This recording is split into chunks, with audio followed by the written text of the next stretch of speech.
Então vamos lá. Não existe filosofia elementar. Por onde quer que você entre numa questão filosófica, não importando qual seja, vai desembocar direto no centro mesmo da encrenca. Nada poderá ajudá-lo a não ser o domínio da técnica filosófica. Técnica filosófica é saber rastrear um tema, um problema, uma ideia, até suas raízes na estrutura mesma da realidade. Trata-se de pensar no assunto até que o pensamento encontre seus limites e a própria realidade comece a falar. Pensar aí não é falar consigo mesmo, combinar palavras ou argumentar tentando provar alguma coisa. Não é nem mesmo construir deduções lógicas, por mais elegantes que pareçam. A atividade construtiva da mente pertence às matemáticas e não à filosofia. Pensar aí é, em primeiro lugar, mergulhar na experiência interior em busca de rememorar muito fielmente como alguma coisa chegou ao seu conhecimento e de onde ela surgiu no quadro maior da realidade. Aos poucos você irá distinguindo o que veio da realidade e o que você mesmo lhe acrescentou e por que acrescentou. Quando estiver seguro de que possui o dado limpo e sem acréscimos, mas sem jogar fora os acréscimos, que às vezes são úteis depois, pode olhar em torno dele e ver as condições circundantes e antecedentes que possibilitaram a sua presença. Não dá para você fazer isso sem aprofundar a sua própria consciência no ato mesmo de meditar o objeto. A coisa exige uma dose de concentração mental e sinceridade que ultrapassa formidavelmente a capacidade do homem vulgar, incluídos aí os intelectuais, mesmo autênticos. Nem falo de seus imitadores. É um trabalho tão exigente e ainda mais eriçado de obstáculos psicológicos do que o esforço requerido para vencer resistências neuróticas no curso de um tratamento psicanalítico. E tratamentos psicanalíticos podem se prolongar por anos a fio.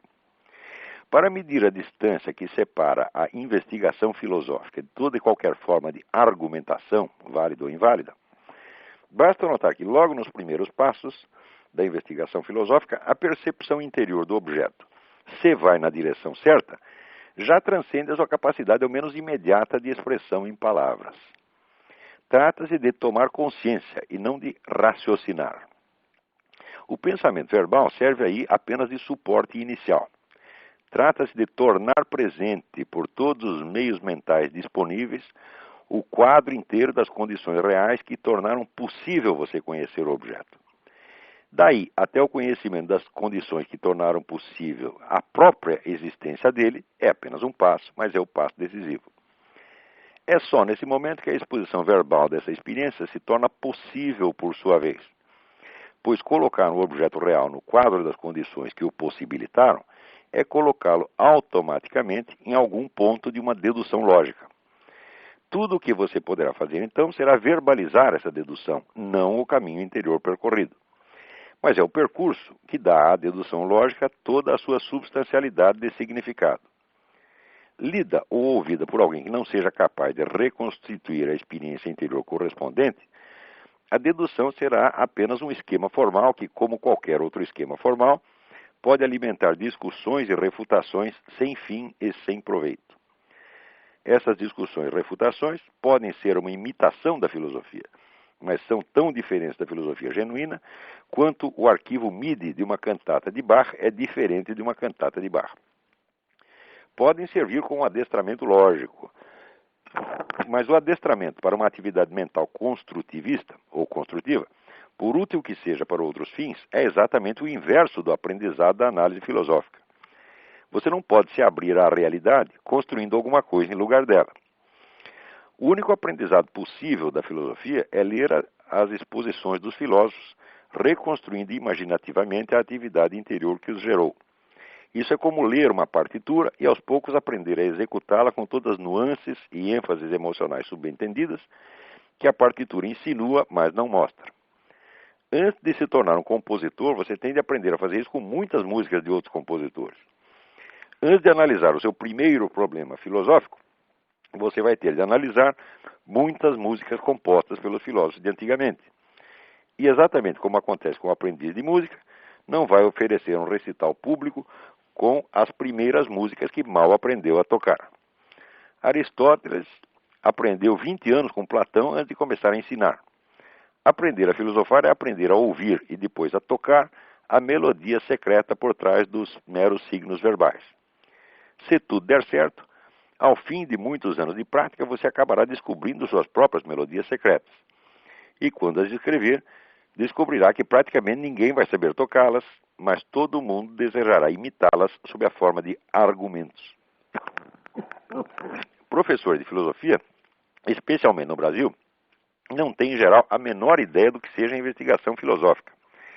Em vez de filosofia, ensinam argumentação, na melhor das hipóteses.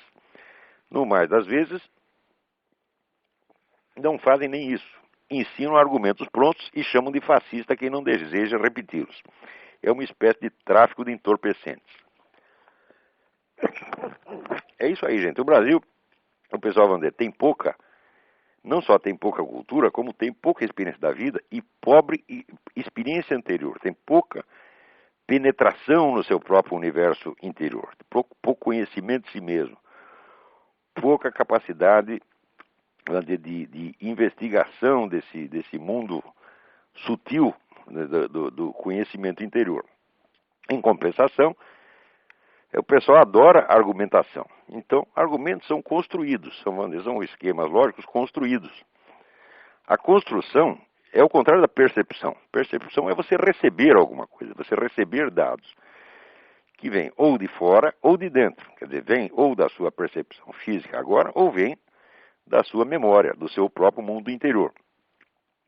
Mas que não são construídos, são percebidos, são recebidos. A arte da argumentação, ao contrário, é uma arte de você criar esquemas, tá certo? Expressivos.